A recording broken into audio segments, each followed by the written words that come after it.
Okay, so this is video is about to how to lubricate. This is the Steelcase Amia, and right now it's squeaking everywhere because this is a remanufactured one through a different retailer.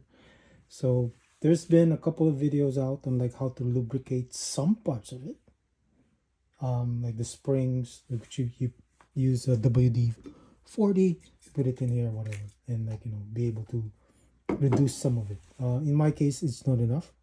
There's another video out there, and I'll put it in the description below this one, where he talked about putting in lubrication in some of the hinges in addition to the springs.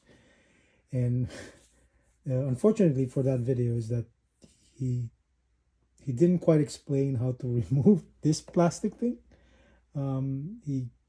It's like it's there. He explained like that it needs to be removed in order to whatever, but he didn't quite get to the part on like the removal of that. So this is the point of this video, is to show you how to remove it rather quickly, because he mentioned like trying to remove the levers and what have you, and I don't think that's necessary. I was able to do it without having to do any of that, because why complicate things if you don't have to? Anyway, so the key thing is that again, this is the Steelcase Amia. Not sure if it's the same thing for Leap, but hopefully helps anyway. So the key thing is to have because like it's hidden essentially by 4 tabs, and you just need to kind of disengage those, and then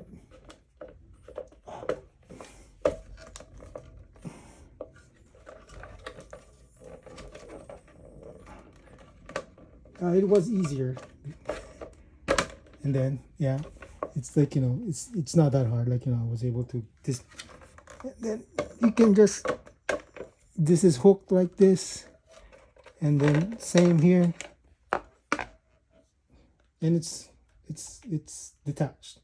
You don't need to remove anything else. So like it's kind of in the way, but you can shimmy around it so that you can just remove it. And same goes when you to reattach it. I already reattached it earlier before making the video, so I know you can just reattach it, no issues. Anyway, and then do the lubrication just like that other video said. All right, thank you.